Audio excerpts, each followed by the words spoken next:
sudah diamankan oleh kedua belah tim. Dan bener loh, ini ada 3 frontliner berarti harus di meltdown. Ya, bisa makan main front to back sih sebenarnya kalau memang mau juga. Van Sohe ya, ini poinnya ada di Van Sohe. Ketika dia bisa nge-zone out posisi dari Renesmee, itu damage-nya bakal kurang banget. Karena posisi Experience harusnya telat jalan sih. Grok bisa cut wave, tapi mobilitasnya bisa diunggulin sama Esmeralda. Tergantung nanti, kalau memang pick off Geekfam berjalan baik, harusnya 4 lawan 5 ketika tim fight besar, satu tuh langsung keculik dari Dewa. Ya harusnya ya, skenario itu bisa dilakukan, tapi kita bakal lihat juga karena Spencer juga again pasti akan kembali menjadi sorotan. Ada beberapa hero yang bisa mengarah ke area dirinya dan mungkin tanpa berlama-lama lagi kita akan langsung terbang ke Land of Dawn untuk melihat pertandingan di game yang kedua match pertama. Pertemuan antara Dewa United Wolves berhadapan dengan Geekfam Junior. Ya, 1 poin diungguli oleh Dewa United. Game pertama 38 menit. Game kedua 83 nggak sih dibalik gitu. Jangan dong. 83 menit gitu kan biar seru gitu kan. Lama banget ya Pak ya, itu udah Terus nggak konten tahu berapa ya? mau ngapain lagi itu udah bingung sih. Tapi tadi pencapaian banget juga gak sih di 30 menit game berjalan semua base masih kejaga juga ya kan? Iya, karena ya itu keputusannya masih ragu dari keduanya. Tapi kita reset lagi nih, Ya. masuk di game yang kedua, pattern farming jungle Baxia. Itu cepet banget. Maka nanti ketika netral objektif turtle juga, Baxia ini salah satu hero yang bisa DPS turtle secara cepat. Itu dia yang bakal enak banget, yang bakal kita tunggu juga bagaimana pertemuan kembali dari kedua belah jungler Fearless dan juga Super Sven di objektif netral kita. Karena kalau kita lihat situasi terkini ya, tepat di menit 11 sebelum ada skirmish juga, bahkan Firval yang biasanya tipikal Franco tuh bakal at least masuklah karya jungle pattern lawan. Tapi ini Firval slow but sure banget temponya. Makanya mungkin sama-sama ngejaga aja lah. Yang penting sama-sama farming dan ya bagus. Mendingan diambil sama Firval. Daripada ini goldnya sama-sama berkelahi kan untuk dapetin gold buff. Mending ambilnya udah biarin Firval. Dapat XP juga kan lumayan. Yap, apalagi rotasinya dari Firval juga bakal dibutuhin banget nih di objektif turtle ya. Tapi lihat Super Sven sudah mulai mengarah ke area top lane. Wih, teori ancaman doang ya. Nabrak tepat dengan Bansha Shield Trinity. Mengarah ke area Van Sohi. Ngejaga dan juga menghambat Van Sohi masuk di level 4. Kalau dapat 2 creep ya dari Romer. Itu di menit 2 dia ngambil wave dari midlane, dia level 4. Tapi kalau satu doang harusnya nggak dapat. Harusnya dia tetap level 3, kurang masih. Dan untuk setup dari Turtle, ya keduanya pasti sama-sama batu, nggak akan sama-sama dikasih. Dua-duanya sama-sama jungle sustain. Tapi regroupnya lebih cepat dari Geekfam. Let's see seperti apa pergerakan dari Dewa untuk menjawabnya. Ya, Dewa coba untuk lagi setup lagi dengan adanya satu babak Shield Unity di follow dengan Real World Manipulation. Watch dan Retribution, jangan point coming from Super Fan. Dan apakah ada Bloody Hunt mengarah tempat ke area Frontal Hidden Fruit Blood. Berhasil disecure oleh teman-teman dari Geekfam Junior. Ya ini nih, ini dampak yang tadi gue bilang ketika dari Firval dia dapat 1 gold buff kan tadi di bawah. Maka tadi XP-nya udah tinggal sedikit lagi untuk level 4. Kebetulan juga memang turtle-nya didapetin, jadi langsung level 4. Belum level 4 dari Keizu, itu menjadi poin penting juga bagi Dewa United yang nggak bisa balikin keadaan. Sementara kalau dari emblem nih, Assassin Emblem, waduh. Luis dia pakai emblem Assassin, maka dari movement speed-nya akan lebih cepat. Tapi korbanin cooldown, yang langsung ditutup juga dengan talent pertamanya. Mungkin bisa build ke arah Enchanted Talisman nanti untuk nutupin combo skill dari Arcane Shield dan Shadow Strike-nya. Sementara kalau dari mid laner Dewa United, Spencer, dia pakai emblem mage. Ada Weapon Master yang cukup jarang sebenarnya ada di Yves. Kebetulan untuk Yves ya, di MPL itu kalau alter ego Udil, dia suka pakainya tuh Spell Farm. Dia pakai Festival of Blood di talent keduanya. Wow, menarik ya. Ini banyak banget sebetulnya psikologi dari bagaimana power emblem yang dibawa oleh Yves. Bahkan sempat banget juga dari pemain MDL kalau nggak salah yang membawa Yves karya defensive power emblem. Oh itu Dan aura itu. Iya, dari aura ya. Tenacity dan juga firmness dia bawa untuk ketahanan tubuhnya. Menarik banget sih sebetulnya dari bagaimana setup emblem yang dibawa oleh professional player kita. Dan kalau kita ngebahas juga di sini Renesmee out of nowhere bisa nge-secure karya value dari gold yang ngebuat nanti Renesmee impact-nya bakal besar lagi dari Geekfam. Iya, dia menang power dari clear-nya sih. Clear wave minionnya dia lebih cepat. Karena memang backupnya juga lebih bisa agresif lah. Ketika dia Firvalnya punya flicker sama Bloodhound, dia bisa galak. Beda sama Keizu. Keizu punya flicker pun dia nggak akan bisa tetap galak, cuman bisa ngejaga. Jadi Geek Farm harus bisa manfaatin agresivitasnya di awal, secure turtle atau secure turret duluan itu bakal menjadi hal yang cukup harus atau wajib dilakukan oleh Geek Farm Junior. Dan ngebahas soal turtle kedua dilihat dari turtle campers tetap KFC sudah mulai muncul. Bahkan kembali kedua belah jungler yang tidak pernah absen akan objektif ini udah mulai melakukan satu buah setup. Udah ada blockingan body block dari Soy Moriarty dan nampaknya kedua jungle udah siap untuk melakukan adu retribution, tapi ada satu Baron Hawk dan juga ada dari Real World Revelation terus Spencer dan juga Lewis, tapi nampaknya dari Farco he still survive dan turtle-nya berhasil diamankan kali ini oleh seorang Super Fan dan nampaknya pertempuran kembali terjadi. Bagaimana sound effect of Bristol Words mengenai tempat kiri Super Fan, tapi Baksha Shell Trinity menyelamatkan nyawa dari seorang Super Fan. Masih bisa selamat tadi dan retribution yang dimenangkan oleh Dewa akhirnya ngebuat gap dari experience dan juga gold yang tadi ketinggalan sekarang udah mulai mengejar, ditarik lagi ke under 1000.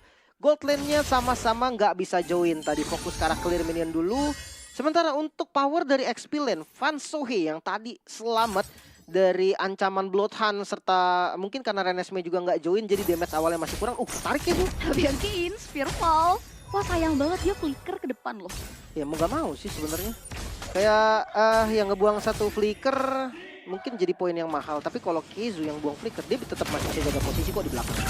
Dan nampaknya dari arah pergerakan Geek Fam Junior yang sudah melakukan switch lane berhasil untuk men-secure ke area 1. Altar bangunan parat dari Dewa United dan gak ada setup counter yang bisa mereka maksimalkan di sana.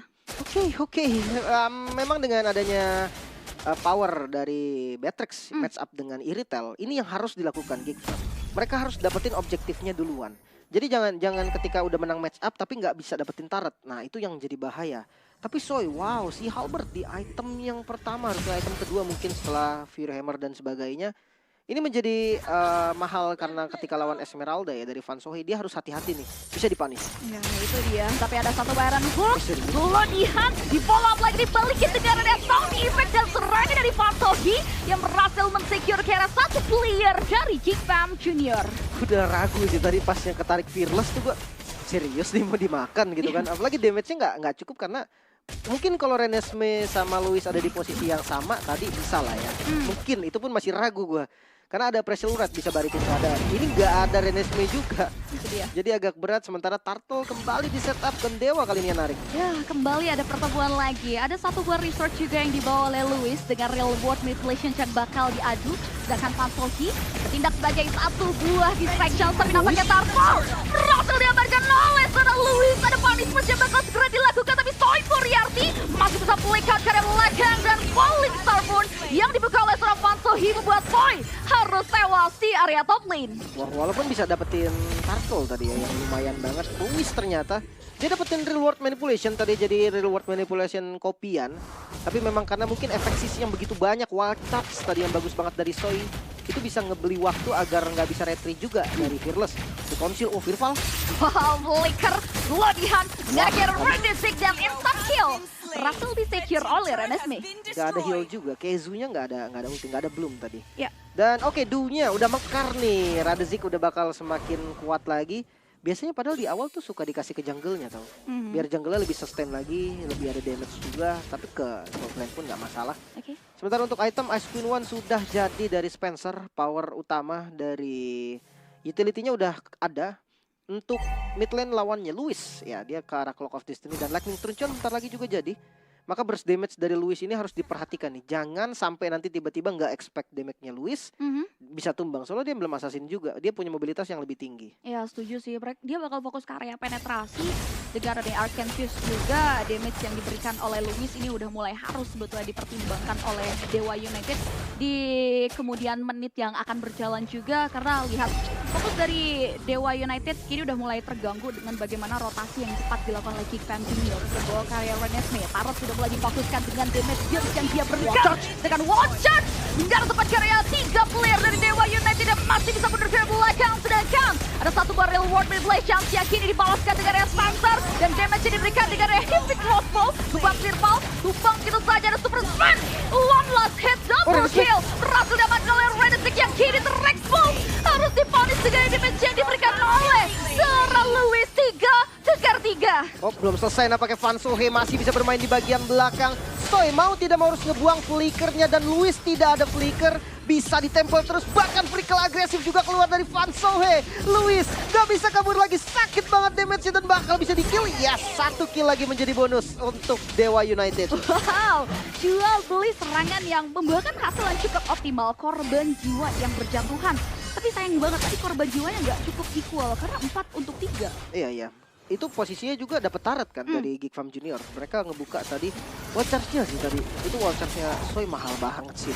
Itu kena 4 tadi kalau nggak salah dari knock up-nya, efek stun-nya. Wah, Van Sohe kejauhan itu. Yoi, bakal ada conceal serangan dari arah lini pertahanan belakang. Dan Renesme berhasil men-shutdown karya Van Sohe. Nah, ini pick off yang berjalan dengan baik nih. Metode 3-2 yang sering banget dijalankan sama kalau tipikal Franco lah, Franco Kaja, Chow, nah rata-rata tuh bakal 3-2. Ya. Nah, itulah tadi yang terjadi tuh 3-2. Sementara untuk di Lordnya nih, lebih enak memang dari Fredrin bisa narik Lordnya, dia punya Taunt. Tapi kalau udah ditarik ke belakang nih, ini resiko banget. Levelnya masih sama, power retribution masih sama. Iya, kita pakai ada satu buah real world replaces yang dibuka seorang Soy? Spencer, tapi Soy Moriarty berhasil mengamankan karya Lord yang pertama dan nampaknya ada satu punishment yang mengarah karya Fearfall dan teman-teman dari Geek Farm Junior mundur lagi ke area belakang. Kayaknya di match ini doang deh. Rata-rata dari Lordnya bisa di-secure, bukan jungle yang secure. Ya lagi. Game pertama yang dapat tadi Radezik 2 kali dapat Lord. Terus di game ini tadi Turtle sekali, si Luis dapat, Lordnya yang dapat Soy. Wah, ini unik sih memang match kali ini ya. Luar biasa unik banget, tapi yang gak kalah uniknya juga buat teman-teman nih ya di laman MLBB kalian. Kalau kalian udah login, kalian tuh bisa dapetin hadiah pas kalian top up. Jadi jangan lupa untuk secure sekarang juga dan amanin hadiah dari top up. Dan back to the game lagi, center turret Dewa hilang, map controlnya otomatis bakal dipegang Geek Fam. Ya, Lordnya belum enhance sih memang. Dan power untuk defensifnya masih ada Spencer juga. Yep. Memang tujuan awal pasti untuk ngabisin inner turret nih. Tapi kalau seandainya bisa dapat, itu bakal jadi keuntungan banget. Defense, mereka bisa pegang kendali. Ya, mereka bakal coba untuk maksimalin dampak dari loot yang mereka amankan. Wave leading gelombangnya juga berjalan sesuai skenario di 3 lane-nya. Soy tadi wall charge dia, ke-cancel kayaknya. Ya, lampunya mati soal lampu hijau. Kena stun tadi dari Keizu. Ya, itu oke lah, gak masalah. Dia gak bakal endgame sampai lebih dalam lagi. Inner turret hilang semua. Ya, sisi baiknya dapat Magic Sentry. Wah, tapi Aaron Hook-nya dia udah mulai kena mulu dari tadi. Menggara kira satu pemain di mana Fearless harus kembali tumbang untuk kali kedua. Tapi nampaknya bakal coba untuk mulai diobrak-abrik negara dan satu buah serangan jadi diberikan oleh seorang Van Sohe untuk mundur dari Geek Fam Junior. Wah, Fearless bisa dimakan sih, otomatis damage dari Geek Fam ini udah cukup berarti ya. 4 lawan 5, mereka bakal coba mungkin untuk nyicil ke arah base turret. Ya, mereka bakal coba untuk mulai berfokus lagi. Mengarah satu buah base turret yang sudah tertrigger dari arah segi pasifnya. Tapi mereka masih trigger disiplin. Mundur lagi adalah pilihan yang cukup bijak. Ya, agak susah sih memang. Selama masih ada Spencer tuh tetap bakal susah. Mungkin kalau yang tumbang Spencer bakal lebih enak deh. Dan ya untuk segi item Van Sohe ini dengan adanya Enchanted Talisman, Coolton ya dari Stardust Dance dan dia bisa ambil shield juga yang lumayan banyak, ini udah oke. Tapi defensif dari fisikalnya hanya bermodalkan dominance. Ini harus hati-hati karena source fisikalnya ada 2 kebetulan, ada Soy dan juga ada Renesmee. Soy udah si Halberd, ada Heptasis juga. Renesmee udah punya penetrasi dari Malphite Roar. Jadi pasti bisa tembus dari Van Sohe. Cuman memang untuk beli waktunya sih, memang akan mau buang Bloodhound kah buat Van Sohe, itu yang bakal menjadi tanda tanya besar buat Geek Fam sendiri. Sementara untuk balikin keadaan Radezik, nah udah jadi dengan 3 power critical itemnya, tapi dia butuh banget Wind of Nature agar nggak kena counter initiate atau counter setup dari Soy, jadi nggak terlalu berbahaya. Tapi yang terakhir mungkin dari level kedua jungle-nya nih yang masih sama, jadi power retribution-nya sama-sama aman untuk next Lord. Ya, power retribution-nya masih bisa dimaksimalkan sebetulnya antara Fearless dan juga Super Spam. Depends on setup juga yang harusnya dibantu oleh masing-masing EXP ataupun roamer nantinya. Untuk distraction juga ya, harus ada space juga yang diberikan bagi Fearless dan juga Super Spam. Dan nampaknya dengan 13 menit game berjalan, ini kalau kita bahas soal space, Dewa United gak ada space yang maksimal banget untuk bagaimana Spencer sendiri ya bisa ngebuka karya real world implications-nya karena lihat FIFA udah mulai menghantui. Begitupun juga dengan Soy Moriarty, ada satu bubble di hunt, nggak tepat karya satu member against Fearless termakan, tapi preload dari salah Super Fan. Bakal coba dipanis lagi mana dari Soy Moriarty-nya sendiri tertinggal dari rombongan. Wow, tadi dapat belum curian ya, itu yang menjadi counter initiate juga. dapetin Lord ya, Geekfam biasanya dapetin secara free, tapi Dewa United mereka mungkin mau galak sekarang, mereka pengen bikin Lord ini untuk dieksekusi secara cepat. Ya, mau nggak mau, ada satu gua zoning out juga yang dimiliki oleh Dewa United. Itu cukup menarik loh, mereka berani untuk melakukan clearing tepat di depan mata beberapa member dari Geekfam Junior yang udah siap ngawal ke area Lordnya. Dan bakal coba untuk lagi majuin lagi, damage dari runners tampaknya juga udah mulai tampak perih. Dan Baksha Shield Trinity belum mengarah tepat ke area siapa target yang akan dilepas landaskan, tapi Lord berhasil diselesaikan dengan baik. Ya, keunggulan jumlah dari Dewa United membuat mereka lebih berani tadi untuk nge-secure Lordnya, untuk ngabisin dari Lord yang tadi udah jalan ke arah top lane. Sekarang PR-nya untuk mid lane dan bottom lane nih yang harus dibersihkan juga. Dan saatnya untuk Geekfam melakukan flanking. Ya, ada Baksha Shield Unity yang mengejar karya Fearless, tapi nampaknya belum mau di all in juga. Fearlessnya masih berada di posisi yang bagus untuk mundur, sedangkan real world manipulation hanya teori ancaman belaka dari seorang Louis. Niatnya zoning sih, tapi minionnya tadi udah dikit banget masalahnya kan. Yes. Bisa langsung di-clear juga secara cepat. Reset kembali ya dari Lord yang nggak bisa dimaksimalin juga. Dewa United dia punya power defensifnya cukup kuat. Mungkin secure ke arah zona dulu nih, zona-zona jungle dari Dewa United yang tidak ada magic sentry kan. Itu mungkin bisa dimanfaatin dan Iron Hook kena. Wow, nggak ada tempat kembali karya Fearless, entah kali berapa tapi bakal dipotong dengan area satu bawah Warden. Jadi Soy Moriarty dan lihat real world manipulation jadi hindari penyepian hingga tapi ada Purple Key. Dan juga Redestic yang berhasil menghancurkan setup lini pertahanan belakang. Double kill berhasil diamankan oleh seorang Redestic dan Soy Moriarty akan menjadi korban ketiga dari peperangan yang terjadi 4-1. Gila, counter initiate Van Sohe targeting ke arah belakang. Langsung nabrak ke arah Renesmee, menjadi hal yang cukup mahal. Dan Stride Puskah menyisakan super spam sendiri. Best turret di mid lane mungkin bisa di meltdown atau bakal lurus ke arah base. Upsi, masih ada gelombang wave minion. Dan nampaknya bakal coba dicoba? lagi paksa dorong. Super spam bakal coba lagi menjaga base